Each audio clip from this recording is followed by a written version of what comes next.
안녕하십니까. 자전거 위에서만 토크가 되는 토크마입니다. 오늘 굉장히 더운 여름날이에요. 매미도 굉장히 울고 있고, 지금 현재 날씨가 한 33도 정도 되고 아주 푹푹 찌는 날입니다. 저는 오늘 회사 일을 끝내고 자전거 퇴근을 하고 있습니다. 와, 요즘에 진짜 날씨 장난 아니에요. 무슨 동남아 같은 날씨예요. 무슨 낮에는 날씨가 거의 뭐 33도, 34도 막 이렇게까지 올라가고, 지금 아래 모래 보이세요? 이렇게 날씨가 34도 막 이렇게 되는데도 갑자기 비가 온다니까? 그래가지고 어제도 자전거 퇴근을 하는데, 어제 진짜 맑은 날이었거든요? 근데도 갑자기 비가 와. 막 1시간 동안 비가 오고, 갑자기 비가 와서 막 강이 범람할 정도로 엄청나게 비가 막 1시간 동안 오는, 약간 그런 요즘에 날씨가 동남아처럼 변하고 있어요. 와, 그래서 자전거 출근, 자전거 퇴근하는 것도 굉장히 힘든데, 날씨 때문에. 근데 그럼에도 불구하고 역시 장마 때 이 차 타고 출퇴근을 많이 해보니까 알겠어요. 역시 출퇴근할 때도 아무리 더워도 자전거 타고 가는 게 아침에 출근할 때도 기분이 굉장히 좋고, 퇴근할 때도 기분이 굉장히 좋습니다. 그래서 저는 지금 이렇게 더운데 자전거 퇴근을 하고 있어요.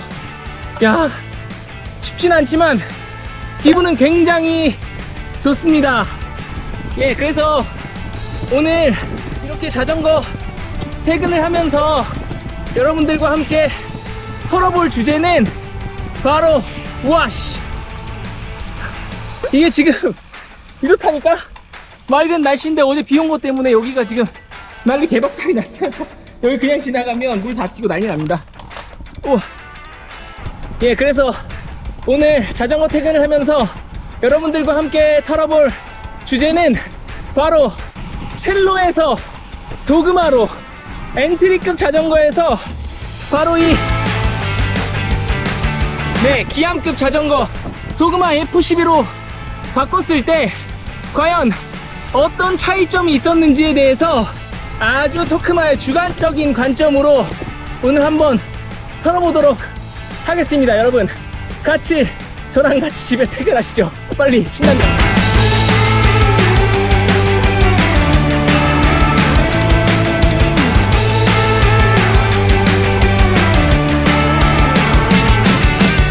예, 저는 처음에 입문했을 때 첼로의 케인 마크2라는 카본 로드바이크로 입문을 했고요. 무려 울테그라의 기계식 구동계가 들어가 있는 그런 모델이었습니다. 근데 그 자전거 제가 너무 좋아했지만 이 자전거 사고가 나면서 어쩔 수 없이 기변을 해야 되는 상황이 왔어요. 그래서 그때 고민을 많이 하다가 결국에는 뭐 이런 바이크 저런 바이크 다 고민을 했었었는데, 결국에 제가 지금 고른 모델은 피나렐로의 도그마 F12 모델 20년식 모델로 기변을 하게 되었습니다.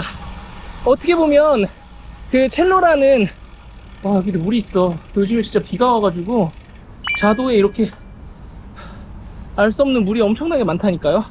이것도 갑자기 이렇게 스콜이라고 해가지고 비가 갑자기 와요. 뭐 알 수도 없어. 지금도 하늘이 이런데 갑자기 비가 올 수도 있어요.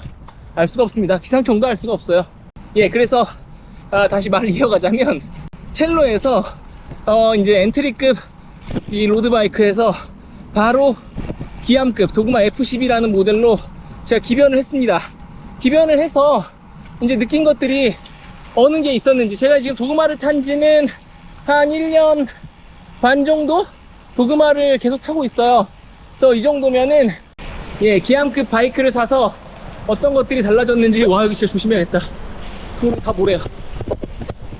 어떤 것들이 달라졌는지 한번 털어보면서 자전거 퇴근을 하겠습니다.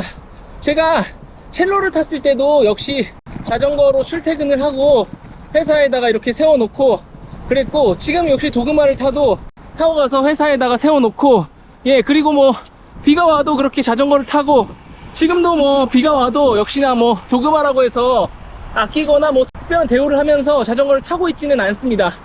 그래서 예, 똑같이 일상생활과 또 취미생활을 주행하면서 느껴본 바를 한번 털어보자면, 예, 첫 번째로는 이 외관적인 부분을 한번 알아볼 텐데요. 일단 도그마를 타면서 제가 느꼈던 거는 그 품질, 외관의 퀄리티가 굉장히 엔트리급과 다르다는 거예요. 예, 그 중에서 가장 좋았던 부분이 뭐냐면 이 바로 이 풀 인터널 케이블. 지금은 이 자전거 외부에서 봤을 때 어떤 브레이크의 케이블이나 또 변속기의 케이블 이런 것들이 전혀 보이지 않는 풀 인터널로 되어 있는 시스템으로 되어 있습니다. 제가 이 기암급으로 오면서 가장 마음에 들었던 부분이 바로 이 인터널, 풀 인터널 케이블이에요. 첼로를 탈 때도 케이블을 좀 정리해보고 싶어가지고 케이블 타이로 이리 묶었다 저리 묶었다 해봤지만 결국에는 그 케이블을 없애는 것은 사실 쉽지가 않잖아요. 그렇게 만들어진 게 아니기 때문에. 근데 이 도그마 F12 같은 경우에는 처음부터 케이블이 전체가 안으로 들어갈 수 있게 이런 식으로 설계가 돼 있어요. 그래서 외관으로 봤을 때도 굉장히 깔끔할 뿐만 아니라 이 에어로 다이나믹적으로도 공기가 케이블을 지나가지 않고 이 깔끔한 프레임을 지나가게 되면서 에어로 다이나믹적으로도 굉장히 효과가 있습니다. 하지만 저는 근데 그냥 외관적으로 인터널 케이블이라는 게 굉장히 마음에 들었던 부분이에요. 그리고 또 외관적으로 마음에 들었던 부분이 뭐냐면 바로 이 프레임의 형상인데, 지금 이 프레임의 형상을 보면은 이 첼로 같은 경우에는 그때 당시에 굉장히 그냥 자전거의 그 기본 뼈대 프레임을 하고 있었거든요. 근데 도그마이 같은 경우에는 이런 프레임이 전부 다 일자가 아닙니다. 잘 보시면은 굴곡이 굉장히 있고, 앞에 있는 포크도 온다 포크라고 해가지고 이 굉장히 굴곡이 있게 생겼죠. 그리고 이 중간에도 보면은 이 곡면이 살짝 올라가 있는 것을, 오늘 물이 너무 많아. 기어가야 됩니다. 앞에 물이 또 있기 때문에 천천히 갈게요. 지금 이거 빨리 달리면 다 튑니다. 예, 그래서 이렇게 포크도 보면 가운데가 이 볼록 올라와 있어요. 그냥 밋밋한 형상이 아니고, 그리고 앞에도 이렇게 보시면 다 곡면 처리가 되어 있거든요. 사실 이 자전거를 만드는 카본 원사 자체는 그렇게 비싸지가 않아요. 근데 이제 카본으로 만든 제품들이 비싸지는 이유가 가공이 굉장히 힘들고, 이 가공을 할 때 전부 다 그 사람의 어떤 인력이 들어가거든요. 근데 특히나 그렇게 첼로같이 동그랗게 쭉 뻗은 프레임을 만드는 것보다도 이렇게 곡면 처리를 하는 카본 기술이 또 굉장히 손이 많이 갑니다. 그리고 그 곡면 처리를 하면서도 강성을 유지하는 그런 기술들이 상당히 손이 많은 기술인데, 이 프레임을 봤을 때는 이 상당히 이탈리아 프레임이라서 그런지 굉장히 그 곡면 처리가 많이 돼 있어요. 그래서 그냥 보기에 심심하지 않고 이 프레임 좀 멋있다는 생각이 좀 들어요. 예, 그래서 이 프레임 같은 경우에는 설계하는데 디테일이 많이 들어갔다, 그리고 마감하는데 디테일이 많이 들어갔다라는 생각이 굉장히 많이 들어요. 특히나 이 포크도 보시면 포크가 양쪽이 디자인이 얼핏 보기에는 똑같이 되어 있는 것처럼 보이지만,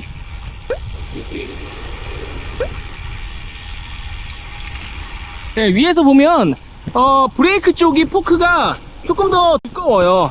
왜냐면 이 애들이 이제 설계를 할 때 이 브레이크 있는 쪽에 그 강성 밸런스를 높이기 위해서 저쪽에 이제 포크 두께를 다르게 한 것도 보이고, 이 리어 쪽도 보면은 리어도 도그마는 이렇게 양쪽이 언밸런스한 설계를 하고 있습니다. 왜냐면 자전거 자체가 한쪽은 구동계가 있고 또 한쪽은 브레이크가 있고 이런 식으로 원래 자전거가 언밸런스하지만 밸런스 있게 타야 되는 물건이기 때문에 첼로는 비슷했던 것 같아요. 근데 도그마 같은 경우에는 각각의 위치에 따라서 강성의 밸런스를 잘 조절했고 설계의 디테일이 굉장히 많이 들어갔다는 생각이 듭니다.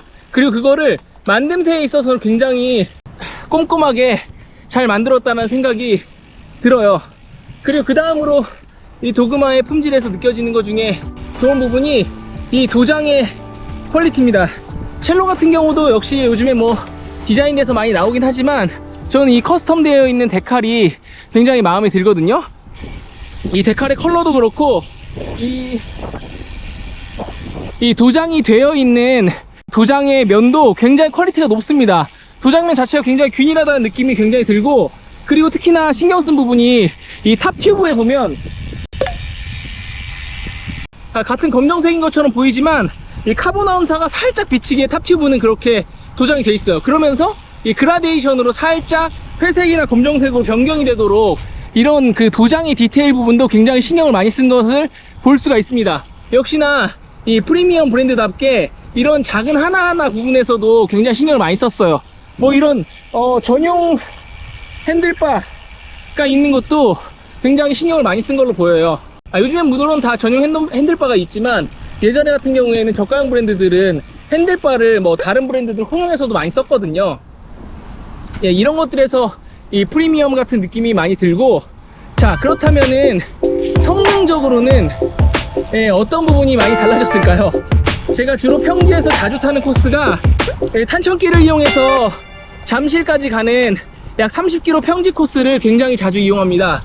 그래서 그 30km 평지 코스를 아주 주관적인 부분으로 비교를 해봤을 때, 이 제가 첼로의 케인 마크2를 타고서 잠실까지 가는 그 30km 코스의 최고 평속은 약 한 37km 정도가 제가 가장 빨리 간 이 속도예요. 예, 평일에 사람이 없을 때, 그때 갔었을 때가 솔로잉을 했을 때 약 한 37km 정도 나왔던 게 가장 빠른 속도였고요. 도그마는 그러면 사서 얼마나 빨라졌냐? 도그마도 다수의 주행을 다양하게 많이 해봤지만 도그마의 최대 속도는 38km입니다. 예, 30km 구간을 주행하면서 평속이 한 1km 정도 늘었어요. 그만큼 실제 기록에서는 큰 차이가 있는지, 동호인 입장에서 큰 차이가 있는지 그것은 잘 모르겠습니다. 근데 신기한 건 첼로 같은 경우에는 6km 후반대의 자전거였고 도그마는 7km 후반대의 자전거인데 실제로 어필을 올라가 보면 어필에서는 좀 차이가 나요. 첼로는 남산 6분대가 가장 좋은 기록이었던 반면에 도그마로 타고 올라갔을 때는 4분 59초가 가장 좋은 기록이었어요. 그래서 의외로 도그마를 탔을 때 기록이 더 좋아졌는데, 제가 봤을 때는 이게 뭐 자전거의 차이라기보다는 지금 기어비가 좀 다르거든요. 첼로는 뒤에가 28T 스프라켓 밖에 없는 기어비였고요. 도그마는 뒤에가 33T까지 있고, 예, 최종 기어비가 1까지 떨어지는 아주 그 산을 오르기에 좋은 기어비로 돼 있어요. 그래서 제가 볼 때는 이 프레임의 차이라기보다는 기어비의 차이로 언덕을 올라가는 게 더 쉬워진 게 아닌가, 그런 생각이 듭니다. 이 주행적으로는 굉장히 첼로나 도그마나 제가 다루는 입장에서는 거의 큰 차이가 나지 않습니다.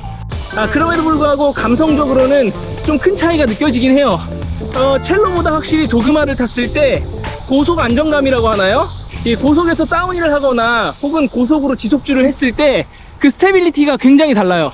첼로는 달릴 때 약간의 그 다운힐을 치거나 고속으로 달릴 때 약간의 불안함을 수반하고 있다고 한다면, 도그마 같은 경우에는 아주 감성적으로 굉장히 안정적인 느낌이 들어요.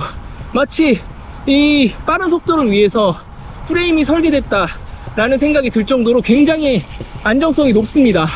예, 그리고 두 번째로 다른 점은 이 반응성인데, 첼로에서 이 페달을 가지고 올라갈 때 그 느낌이랑 도그마로 페달로 이렇게 딱 가져갔을 때 느낌이, 반응성이 좀 다르다는 느낌이 들어요.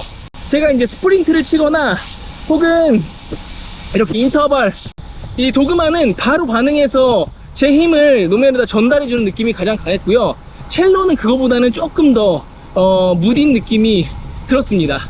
그리고 또 한 가지 차이점이, 신기하게 피팅은 똑같이 했거든요. 첼로와 도그마를 똑같이 피팅을 했는데 도그마가 탔을 때 더 몸이 편안한 느낌이 들어요. 그거는 뭐 프리미엄 브랜드라서 그런 거 같진 않고요. 예, 하여튼 뭐 모르겠습니다. 감성적인 느낌이고, 제가 도그마를 탔을 때 조금 더 편안한 느낌이 드는 건 사실입니다.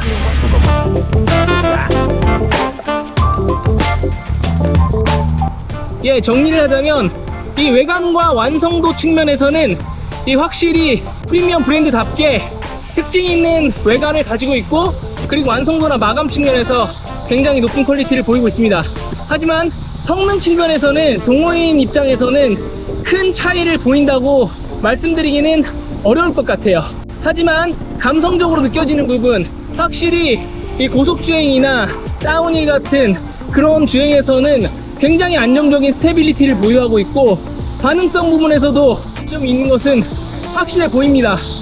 첼로 같은 경우에는 완차 기준으로 약 160만원, 이 도그마 같은 경우에는 완차 기준으로 약 1600만원, 한 10배 정도의 가격 차이가 있는데, 이 정도의 장단점을 가지고 10배의 비용을 지불할 필요가 있냐?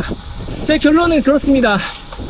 저는 도그마를 비싼 돈을 주고 샀지만 굉장히 지불할 만한 가치가 있다고 생각해요.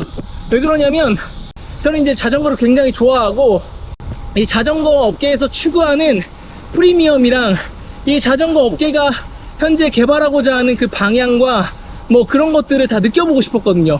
뭐가 최고인가? 자전거를 너무 좋아하다 보니까 뭐가 최고인지를 느껴보고 싶었던 거예요. 그래서 이 자전거가 뭐 잠깐 이렇게 빌려서 누구 거를 타보고 느껴볼 수 있지만, 사실 소유해서 느껴보는 거는 완전히 다른 문제거든요. 그래서 직접 소유하고 관리해보면서 이 어떤 게 프리미엄 자전거인가, 그런 것을 꼭 느껴보고 싶었고, 그런 것을 느껴보고 이 경험해본다 라는 측면에서는 저는 이 자전거를 사는 것에 대해서 굉장히 적극적으로 추천을 드려요. 그래서 제가 이걸 타면서 느끼는 거는, 야, 내가 이거를 조금이라도 어렸을 때 이런 좋은 자전거를 타봤으면 더 좋았겠다, 뭐 이런 생각들이 사실 있고요. 어렸을 때 좀 더 프리미엄에 대한 가치를 이해했다면 그런 것들이 자연스럽게 삶에 녹아 들어가서 좋은 경험이 될 수 있었을 텐데, 뭐 이런 생각이 듭니다.